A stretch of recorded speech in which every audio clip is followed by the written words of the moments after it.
It's a total joke. Scott. And let me just ask you one question. If you're so offended by this, where was the offense at the Democrat convention when former President Barack Obama himself at the podium made his own junk joke at the podium? I didn't hear anybody offended about that, and now we're offended about this. Come on. Here's what was funny about the Obama joke. A, it was actually funny. And it's B, okay when he does it. It was unusual. Yeah, it's funny when he does it. It was unusual that he did it. This is par for the course for Donald Trump. Just for the record, what Obama said, which had actually, he never said anything. He literally did the He hands. didn't use any words. He said, we know Donald Trump was talking about Arnold Palmer naked in a shower.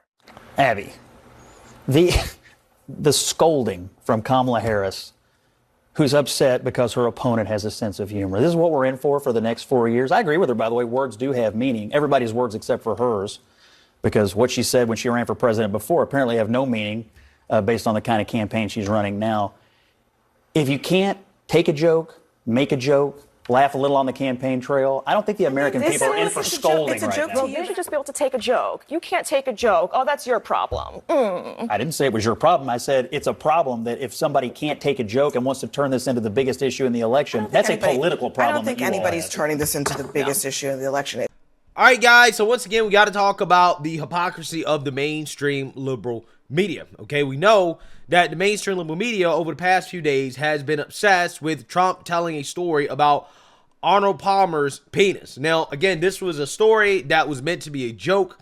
It was a story that, in my opinion, is not really newsworthy. Okay, it's just one of the things that Trump does at his rallies that basically have become like stand-up. Okay, because Trump, unlike Kamala Harris, is a real human being with real life experiences that he likes to share, stories that he likes to tell. The people at the rallies love it, okay? But the mainstream liberal media and the Democrats, they hate it, okay? So they spent the last 72 plus hours obsessing over this story that Trump told. But these are the people who had nothing to say at all about Barack Obama making jokes about Trump's penis size for the world to see and hear at the DNC, right? They said nothing about it. They didn't give a damn, okay?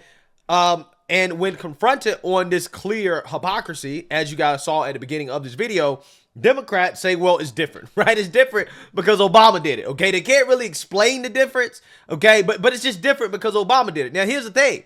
There is a difference. However, it's not the difference that these people are trying to make it out to be, right? Because Trump telling a story about Arnold Palmer and his penis in a positive light is much different than Obama trying to shame his political opponent, which is President Trump, for his penis size, right? That is what Obama was doing. Obama was doing it as a way to shame.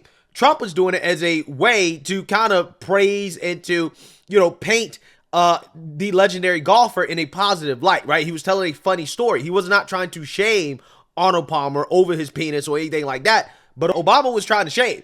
Now, again, it's just funny how they see a difference, but that's not the difference they see. The only difference that they see is that, well, Obama's a Democrat, so therefore he should be able to get away with it. It's not a problem. It's not a big deal.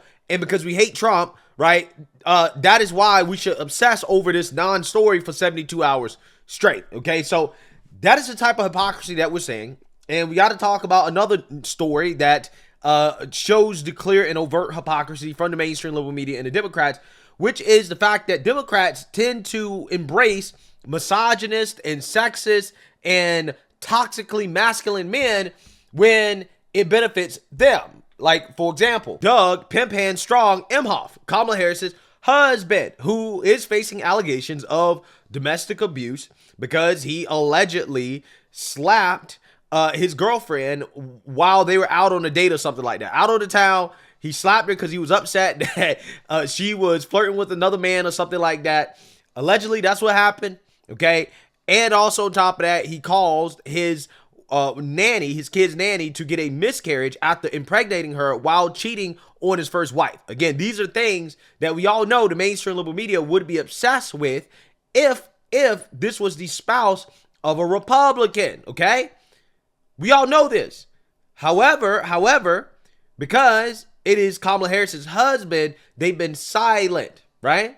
They've also embraced Eminem, who has been criticized for his misogynist lyrics and his rap music before in the past. But yet, that did not stop the Democrats from giving Eminem a huge platform to introduce Obama at a rally in Michigan, in Detroit, And in this CNN panel discussing Eminem introducing Obama, the Republicans are going to essentially call out the Democrats and their hypocrisy of embracing figures like, for example, Doug Emhoff and Eminem, but yet at the same time claiming that misogyny and bigotry is such a big problem for Kamala Harris and it's such a big problem in this country among men. But yet, again, they're embracing the same type of men that they claim they're against. And this panel is going to melt down over the Republicans calling out the hypocrisy of the Democrats when it comes to this. Take a look. I also think that people shouldn't be afraid to express their opinions. And I don't think anyone wants an America where people are worried about retribution or what people will do if you make your opinion known. I think Vice President Harris supports a future for this country where these freedoms and many others will be protected and upheld. And here to tell you much more about that, President Barack Obama. You know, I have done a lot of rallies, so I don't usually get nervous. But I was feeling some kind of way following Eminem. Now I notice my palms are sweaty, knees weak, arms are heavy, vomit on my sweater already, mom's spaghetti. I'm nervous, but on the surface I look calm and ready to drop bombs, but I keep on forgetting.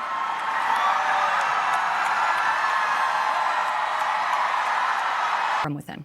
Man, so I'm not sure misogynistic rapper Eminem is like the best guy to take. In Detroit, I would argue that. Slow down there on the characteristics by which we just describe people, because misogynistic is something that. Well, I'm sure. Donald Look Trump at has his. enveloped Look at it. But look, Eminem can I just quote? Yeah. Can I just quote one of the great American poets? His name is Sean Carter, aka Jay-Z, and he said the only people moving units is Pimp Juice, and us. So what Jay-Z was saying to you, David Urban, was the only I don't understand that. Only people moving units was selling records at that time was Eminem, Nelly, Pimp Juice, and us, which was Jay-Z at the time. At that particular moment in time, he was the biggest rap star in the entire world. Mm-hmm. Right? Jay-Z? Eminem. Okay. And then he discovered a young man named 50 Cent. And so, you know, this is the catalog. There's a history of rap right here. Thank you. Again, I told the story before. The night before the election in the city of Philadelphia, I was there watching, observing. What year? Beyonce, 2016. Oh. Beyonce, Jay-Z, Bruce Springsteen, Cleveland. John Bon Jovi, Barack and Michelle Obama, Bill and Hillary Clinton. Everyone was on the stage, 35,000 people. Guess what happened? Donald Trump won.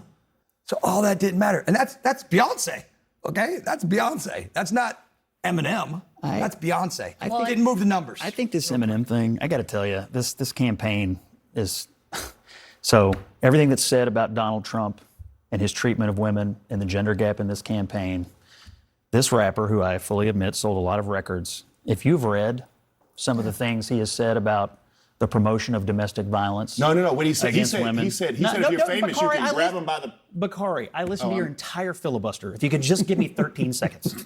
I give you 12 because he said grab them by the. And so when you think about the things he has said in order to sell those records, and you also consider some of the questions that are swirling around Harris's own husband in this regard. Oh my God. You don't even get 12 seconds. I'm not going to let you go into the far end of BS. I'm just telling you, Scott, you can't go. Listen, I It's can't ugly. represent you in the defamation case. we're gonna stop here for a second. I just want to talk strategy. But yeah, I thought we were on like a polling Scott, strategy. I just have to say, I'll take those concerns seriously if you also express concerns about the allegations. He's been found liable for rape. Donald Trump Sexual has. assault. That's the same thing. Okay, so that's also true. Not state of New York. So we're not going to litigate those other things, but you can't just pick and choose which. And I know we have to go. Listen, all I'm saying is celebrities don't move the needle much. That's all I'm saying. Where are we That's what on I'm the saying. panel right now? I'm just trying to You figure know out why we're going to there's a break. gender That's gap? where we Because are. these guys talk too much and don't listen to women. That might be true too. Everyone, stick around. That's Bacardi. We love you, Bacardi and Urban, but we got to go to break. Everyone, coming up next. Yeah. So don't you guys just love it when the liberals get triggered by conservatives calling out their hypocrisy, right? And the only response they have to getting called out on their hypocrisy is, well, but Trump said grab them by the you know what, right?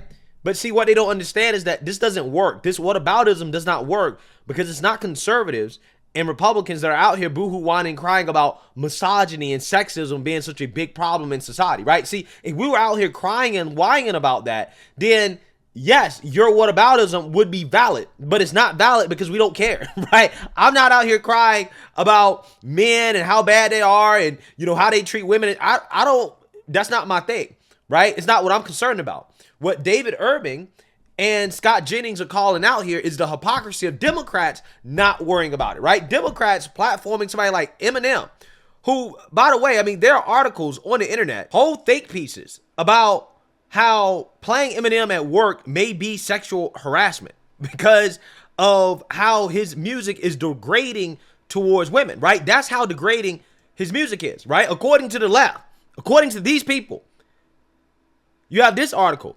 As sexual harassment rocks entertainment world, will fans welcome back Eminem, right? So again, whole think pieces about whether or not you should allow your daughter to listen to misogynist hip hop, okay? Eminem is included. So if you have questions about whether or not your daughter should be listening to misogynist hip hop when it comes to music, why should they be listening to these alleged misogynist rappers when it comes to who to vote for, right? Again, you can't come out here and to preach to me about women's rights and Me Too and how you should believe women and how domestic violence is not okay, right? All of these things that the left claims to champion, you can't preach to me about this stuff and then turn around and platform the same individuals that you claim that you're against. Right? You can't claim to believe all these things and to stand for these things while at the same time telling me that Doug Emhoff, who, in my opinion, has done things that you could define as toxically masculine from a leftist perspective, right? Much more so than the traditional man, the conservative man. I don't think the average conservative man is running around slapping their girlfriends into 360s, right? Or, you know, causing their nannies that they're cheating on their wives with to get miscarriages and then making them sign NDAs so that they don't tell the world about it, right? I don't think the average conservative or traditional man is doing that, right? Doug Emhoff is on a whole nother level. You can't tell me that guy is somebody I should look up to and follow as an example of what women want out of men. You can't say that, but this is what they're saying. But yet they want us to take them seriously. No, we can't take you seriously. And that's what kind of really pisses me off about this segment from Abby Phillip, who again is supposed to be the neutral journalist here, okay? But again, she's not. She's a propagandist talking about Scott Jennings needs to take the allegations against Trump seriously if she wants to believe him when it comes to his allegations against Eminem and Doug Emhoff. And it's like, well, again, that's not the point. The point is the hypocrisy of the left not taking those allegations seriously. As a journalist, you're supposed to take those allegations seriously, right? But as we see on that show, Abby Phillip, who's supposed to be a neutral journalist, no, she just always sides with the Democrats, no matter what. No matter what. It's okay for Obama to tell penis jokes, but it's not okay for Trump to do it. It's okay for Democrat men to be toxically masculine, but it's not okay for traditional men to be toxically masculine, right? Not okay. It's amazing how that works. So, you know, I think stories like this type of hypocrisy is once again a great example of how Democrats aren't standing on any type of principles. They're not standing on any type of good morals or character or anything like that. All these things they claim differentiates them from Trump. No. That's not what's happening. They're literally standing on Trump derangement, and that's it. And they will platform any individual. They will embrace any individual. Doesn't matter who it is, as long as it helps them beat Trump, right? The funny part about it is that I don't think Eminem is going to help Kamala beat Trump. But hey, let me know what you guys think. Make sure you like, comment, and subscribe. Most importantly, share a Black conservative perspective. Peace.